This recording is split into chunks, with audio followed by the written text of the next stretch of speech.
তিনটি আলামত পেলে বুঝবেন আপনার সময় দ্রুত ভালো হতে যাচ্ছে, আপনার সময় ভালো হবে এবং আপনার কপাল খুলে যাবে। এই তিনটি আলামত যদি আপনি আপনার লাইফে দেখতে পারেন, অবশ্যই আমরা সকলেই চাই যাতে করে আমি সফলতা অর্জন করতে পারি, আমি আমার সাফল্যের দিকে পৌঁছাতে পারি, গন্তব্য যাতে করে সুন্দর হয়, এটা আমরা সকলেই চাই।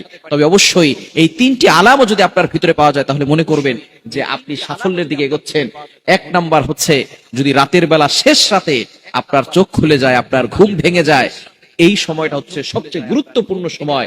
এই সময় যদি আপনার চোখ খুলে যায়, বুঝবেন আল্লাহ তাআলা আপনার চোখটাকে খুলে দিয়েছে যাতে করে আপনি আল্লাহর কাছে কিছু চাইতে পারেন। কারণ রাতের শেষ অংশে যারা নামাজ পড়ে, তাহাজ্জুদের সালাত পড়ে, তারাই সবচেয়ে বড় সফলতা অর্জন করতে পারে। রাতের সালাত ছাড়া কখনো কোনো মুসলিম সফলতা অর্জন করতে পারে না।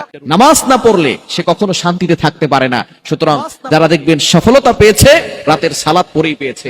সুতরাং আপনি যদি দেখেন রাতের শেষ অংশে আপনার চোখ খুলে যাচ্ছে, আপনার ঘুম ভেঙে যাচ্ছে, মনে করবেন যে আল্লাহ আপনাকে সাফল্যের দিকে পৌঁছাবেন। সুতরাং অনেক মানুষ এমন রয়েছে যারা ফজরের নামাজই পড়ে না, রাতের নামাজ তো দূরের কথা, ফজরের নামাজ পড়ে না, এমন মানুষ সমাজে আছে না নাই? ফজরের নামাজ অবশ্যই পড়বেন, কারণ এই ফজরের সময়টা নবীজি সাল্লাল্লাহু আলাইহি সাল্লাম বরকতের জন্য দোয়া করে দিয়েছিলেন। ফজরের সময়টা হচ্ছে বরকতময় সময়। নবীজি সাল্লাল্লাহু আলাইহি সাল্লাম ফজরের সময় বরকতের দোয়া করেছেন, আল্লাহুম্মা বারিক লি উম্মতি ফি বুকুরিহা, আয় আল্লাহ আমার উম্মতের সকালটা তুমি বরকতময় করে দাও। সুতরাং এখানে এই সময় ঘুমিয়ে থাকলে হবে না, আপনি বরকতের জন্য আল্লাহর কাছে দোয়া করবেন। সুতরাং এক নাম্বার হচ্ছে রাতের শেষ অংশে যদি আপনার চোখ খুলে যায়। দ্বিতীয় নাম্বার হচ্ছে, যাকে আল্লাহ তাআলা ভালোবাসেন, পছন্দ করেন এবং সাফল্যের দিকে নিয়ে যেতে চান, তাকে আল্লাহ তাআলা বিপদ দেন। বিপদ আসলে আপনি হতাশ হয়ে যাবেন না, বিপদ আসলেই টেনশন করবেন না। অনেক মানুষ এমন আছে বিপদে পড়ার সাথে সাথে অভিযোগ করে বসে। বিপদ আসা মানে হচ্ছে আল্লাহ তাআলা কোটি কোটি মানুষের ভিতরে আপনার দিকে ফোকাস করেছেন, আপনার দিকে তাকিয়েছেন।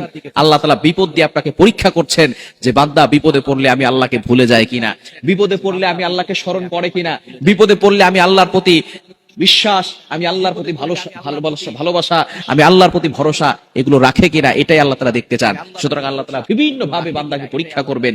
পরীক্ষা আসলে, বিপদ আসলে হতাশ হবেন না। বিপদ মুমিনদের উপরে আসবে, যার ঈমান যত বেশি তার উপরে বিপদও তত বড় হবে। সুতরাং নবীদেরকে আল্লাহ তাআলা ভালোবাসতেন, নবীদের উপরে বড় বড় পরীক্ষা এসেছে, আর ঈমানদারদের উপর আল্লাহ তাআলা বড় বড় পরীক্ষা করে তারপরে বিপদ দিয়ে তাদেরকে পরীক্ষা করবেন।